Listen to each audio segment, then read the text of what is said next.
Я приветствую вас, друзья, на моем канале и сразу хочу попросить прощения за то, что давненько не выпускал свои видео. На это были, конечно же, свои причины, но в будущем я обязательно обещаю исправить, чтобы не пропадать на такое долгое время.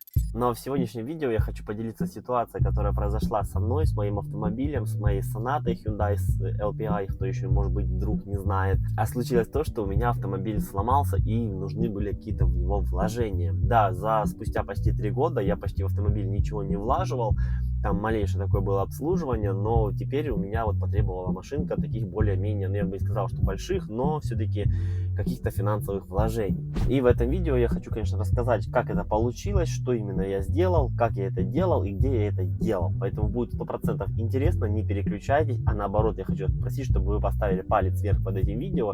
И также мы продолжаем свой внутренний марафон, который у меня был до этого. Это то, что сколько лайков набирает данное видео, столько же мы гривен отправляем на благотворительность. Поэтому ваш лайк — это каждая гривна, и я отправляю на благотворительность. Не ленитесь, также можете написать любой комментарий, потому что комментарии я читаю, и мне это будет очень приятно.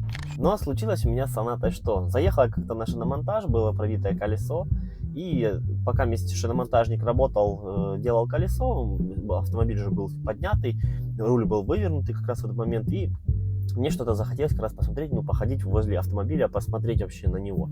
И я решил посмотреть на состояние колодок. И потом я увидел, что у меня сайлентблоки на рычагах, которые спереди, такие уже, ну, маленькие есть трещины, как бы. Думаю, ну, это не есть, конечно, хорошо, но это не критически. И потом после этого я уже как бы себе записал о том, что да, у меня уже сайлентблоки немножко такие подгуленные, я бы так сказал, но еще не критические. Заехал я после, наверное, ну, прошло, может, месяц-два, я заехал на диагностику ходовой. Ходовщики мне сказали, что да, сайлентблоки чуть-чуть такие порепанные, больше, ну, ничего с автомобилем нету, все более-менее хорошо. Ну, что я решил делать? Я решил то, что нужно, конечно же, обязательно купить эти сайлентблоки, чтобы они как минимум уже хотя бы были у тебя дома, либо в гараже, потому что мало ли вдруг что, тем более сейчас такая ситуация, что непонятно, что может произойти, особенно в нашем регионе, и у тебя, например, будет автомобиль сломанный, но это не есть, конечно же, хорошо. И я решил, что нужно это дело, конечно же, все-таки делать. И после этого я начал искать мастера, который, ну, может это сделать, потому что там есть такие маленькие нюансы, что нужно с правильной стороны запрессовывать сайлентблоки. Также их еще нужно уметь правильно срезать, чтобы их достать. И поездил я по нашим таким, знаете, элитным СТОшкам, и там была сказана такая цена за левый, за правый сайлентблок. Это то, что порядка, по-моему, 3500, 3800 выходило за замену передних чисто сайлентблоков. То есть это еще без развала. И развал где-то в среднем у нас где-то 500-700 гривен. Но опять же, они говорят, что мы в принципе Сонату еще не делали. Я им объяснил о том, что, ребят, нужно обязательно, чтобы сайлентблок именно поставился был вот, ну, вот этой вот стороной кверху, там этой к низу, этой точкой до вот этой вот точки.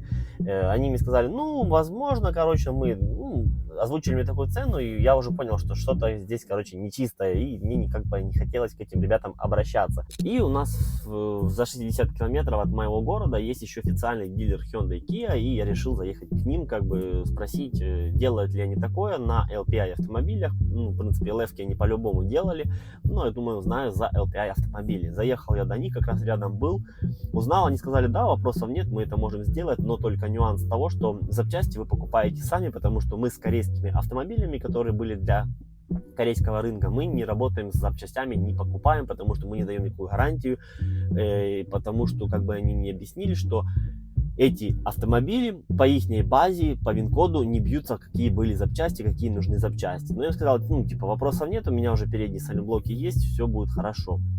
Они мне говорят, давайте, может, сделаем еще раз диагностику ходовой. Ну, думаю, так как я не был у официалов, думаю, конечно же, мы сделаем, давайте диагностику, там, по-моему, 300 или 400 гривен диагностика была.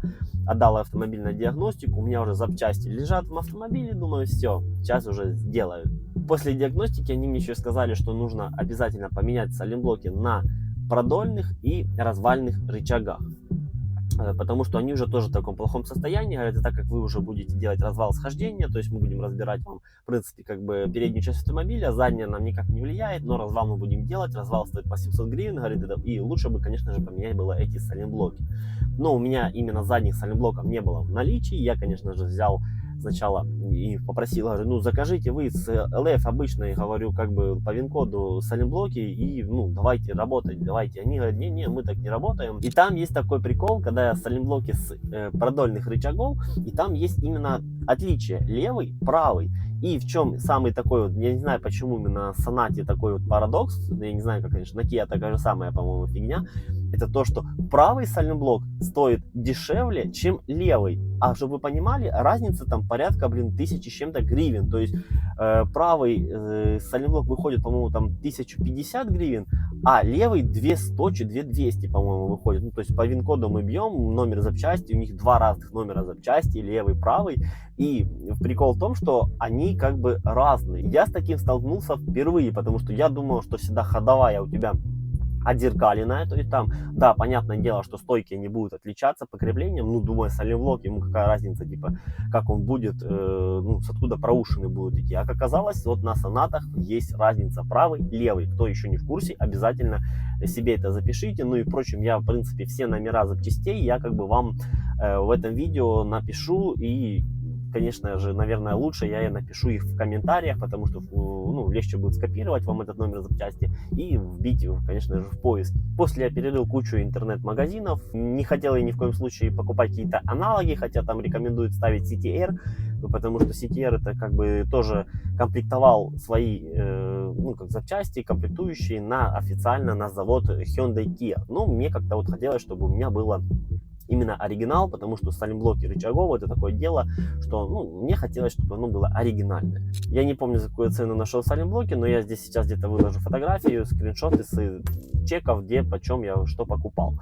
И после того я еще решил заказать заодно и стойки стабилизаторов, потому что думаю, ну, в принципе, они там будут лазить, а стойки стабилизаторов по нашим дорогам очень быстро убиваются, и хотя мне не сказали, что они у меня еще там в плохом состоянии. И вот стойки стабилизатора я взял, конечно же, фирмы CTR, потому что пообщался в форумах LPI на автомобиле, там LF, и пацаны говорят, что стойки стабилизатора, ну, это такое дело, что там пару хороших ям, стойка выбьется, и ты, короче, ее выкинешь, будешь покупать в итоге новую. Ну, поэтому CTR, говорят, ходят довольно-таки хорошо. После того, как я купил все запчасти, там вышло у меня что-то в порядке где-то 6800 гривен, по-моему, на запчасти. И я решил записываться на замену до официалов обязательно. Записался я на замену к официалам, и там еще один был прикол, что я уже все запчасти привез, все, машинку оставил. Они говорят, ну, примерно будете забирать завтра утром. То есть на целый день автомобиль будет стоять на подъемнике, мы будем его разбирать, ремонтировать и так далее. Ну, думаю, все хорошо. Нанял автомобиль, чтобы меня привез домой. И, что вы понимаете, мы приезжаем домой, заезжаем на кофейню, берем кофе, мне звонят с официалом. Говорят, тут и так, саленблоки на развальных рычагах, они немножко не такие. Это то, о чем мы вам говорили, что мы не работаем с корейскими автомобилями, потому что запчасти не бьются. Я им говорю, ну, хорошо, говорю, что делаем дальше? Они говорят, ну, надо искать где-то какие-то аналоги, там, с каких-то других автомобилей. Я им говорю, типа, хорошо, вопросов нет, вы прессовываете мой старый саленблок с оттуда, я, говорю, сейчас подъеду, заберу, говорю, который надо мне, чтобы для примера был, говорю, и потом поеду я на Днепр, говорю, ну или куда-то я поеду, короче, искать эти саленблоки. И буквально я уже, мы попили кофе, мы собираемся, уже выезжаем, уже выехали с моего города, мне звонят опять с официалов и говорят, что, ой, извините, у нас, короче, механик не распаковал именно ваши старые саленблоки, а прикинул так, вот знаете, в пакетике, короче, до рычага, типа, и ему показалось, что они маленькие. А когда он распаковал, разорвал пакетик, то оказалось, что это такие же самые саленблоки. Я им говорю, не, ну, ребят, это как-то несерьезно, говорю, тем более, что это, говорю, за образование такое у механика, что он меряет просто пакетики, не распаковывавшиеся, даже саленблоки, и потом, получается, вводит меня в заблуждение, говорю. Я как бы уже выехал. Они говорят, ну, вот мы приносим свои извинения, короче, ничего более, и мы начинаем, короче говоря, работать с вашим автомобилем. Ну, думаю, ладно, хорошо, уже работаете, ничего как бы страшного. В принципе, до того, что я уже начал ехать, я уже перерыл, опять я уже начал звонить в Днепр, в интернет-магазины, тем, где я заказываю часто запчасти, и расспрашивать у них, что есть разница, есть отличия. Я уже чуть ли не хотел покупать полностью рычаг в сборе, для того, чтобы, короче, уже не попасться с саленблоками. Но они, короче, принесли свои извинения, не более, никаких ни скидок, ничего не дали, но, короче говоря, мой автомобиль делают. Ну, правда, конечно, они мне вот звонят уже после вечером, уже часов в 5 где-то или в 6 вечера они мне звонят, говорят, что ваш автомобиль заезжает на уже развал схождения, через минут 40 вы можете приезжать, забирать свой автомобиль. Меня это, конечно же, порадовало о том, что я не буду оставлять автомобиль ночевать у них на сервисе, потому что как-то не хочется, знаете, в нынешней ситуации где-то бросить свой автомобиль, потому что может произойти куча всяких таких вот форс-мажоров. И я после, конечно же, обязательно мы поехали, забрали свой автомобиль. И самое мне интересное, что понравилось, что мне не получилось именно приехать через 40 минут, через час, как они говорили, а получилось уже приехать в часов где-то к 9-10 вечера. И они говорят, что типа, ну ничего страшного, машинка будет стоять на парковке, у нас там есть человек, который дежурит, вы подойдете, просто расплатитесь, и он вам отдаст ключи с автомобиля. И что я хочу сказать, что в итоге, короче, у меня вышло по моим салимблокам. Что у меня было сделано? У меня была сделана замена тяги стабилизатора, замена салимблоков рычага переднего, замена салимблоков рычага продольного, замена салимблока рычага поперечного, также развал схождения, проверка, потом пошло это всякие там смазка графитная, очистители и так далее. И у меня всего вместе вышло за работу, чисто без материала, а за работу мне вышло 6158 гривен и где-то в порядка 6800, не помню точно, ну я здесь опять же выложу сейчас все скрины, сколько у меня вышло на запчасти потрачено. Короче говоря, в общем у меня вышло за ремонт, грубо говоря, ходовой части, ну я да не брал в счет того, что мы там не меняли мы ни стойки, ни опорные, а чисто вот по сайлентблокам, то есть мы поменяли почти все сайлентблоки, которые, даже, наверное, не почти все, а все сайлентблоки, которые есть у меня по ходовой, потому что не трогали только подрамник, потому что подрамник, как правило, здесь уже автомобиль просто уже не будет ехать, он уже сгниет, это сколько-то должно веков пройти, и потом уже на подрамнике сайлентблоки выйдут из строя. Получается, что я заменил все сайлентблоки, это один из дорогостоящих таких ремонтов, которые могут быть с автомобилем, и у меня вышло за все вместе с работой и запчастями где-то 15 800, по-моему, если не ошибаюсь. Ну, давайте округлим, возьмем 13 тысяч, и это, я думаю, будет нормальная цена. Но давайте возьмем еще в пример того, что у меня на автомобиле уже 293 тысячи километров пробег. Это не маленький пробег для такого автомобиля. И лично моего здесь пробега уже больше 100 тысяч. То есть, как минимум, мы не будем брать уже там прошлых хозяев, там вдруг они там когда-то меняли. То есть, ну, мы не можем за это утверждать, да. Но то, что я проехал на данном автомобиле больше 100 тысяч уже, и только за 100 тысяч первый раз я начал поменять сайлентблоки, это очень-очень хороший результат. Потому что всего лишь потратил я, грубо говоря, 12 800 на один раз на 100 тысяч километров. То есть, это амортизацию можно считать вообще там ну, просто копеечная будет. И плюс к тому, что я сайлентблоки поменял не от того, что им уже было просто все хана, они уже были аварийные. Нет, но из-за того, что просто они уже были чуть-чуть полопанная резина, пересохшая, и я просто не решил не тянуть, не ждать, там, например, это может быть случиться через 10 тысяч километров, может быть, они еще 30 тысяч отходили, может быть, еще 2 года я ездил бы, а потом они уже у меня оборвались бы.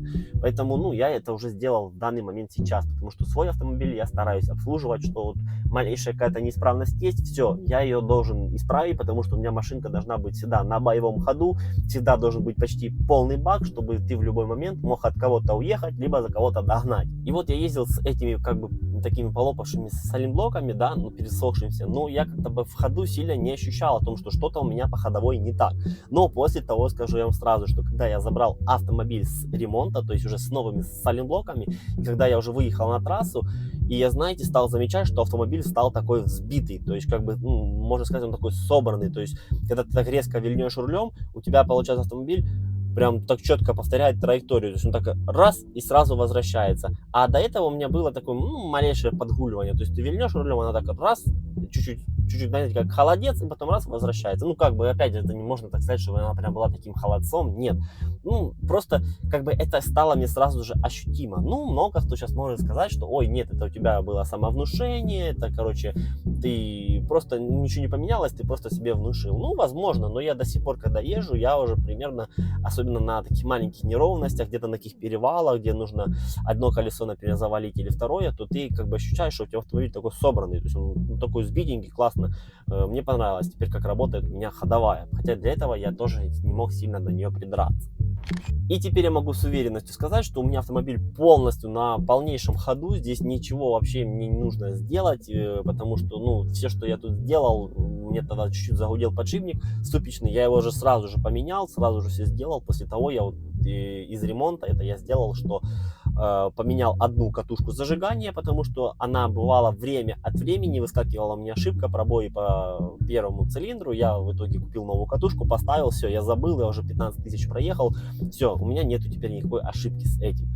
Ну, это я не считаю, что прям какая-то проблема, хотя я почему-то думал, что нужно будет менять в итоге все 4 катушки зажигания, потому что думал, сейчас по очереди начнут вылетать все, но пока, как оказалось, одну поменял, и пока все 4 работают, все нормально, то есть нет никаких пропусков по зажиганию. Запчасти, в принципе, можно покупать, как я и говорил, у меня в моих видео есть именно отдельный такой выпуск для того, что где я беру запчасти, как я их ищу, по каким каталогам, то есть, ну, я где-то здесь там закреплю это видео, вы можете его посмотреть и по тем ссылочкам переходить, покупать там же, где я их беру. Потому что, ну, я брал так, и у меня, как видите, вообще проблем нету. Хотя там чуть меня СТОшники не напугали о том, что там у тебя не те запчасти. Ну что, друзья, теперь вы видели, да, что случилось у меня с автомобилем, как я эти проблемы решал, сколько я денег на это потратил. Да, еще раз извиняюсь за то, что я пропадал надолго из Ютуба, обещаю исправиться, больше такого не будет. Но с вашей стороны мне, конечно же, хотелось какую-то поддержку. Вы написали, что вы обязательно какой-то комментарий, поставили обязательно палец вверх. Если вы еще не подписались на мой канал, подписались бы на мой канал.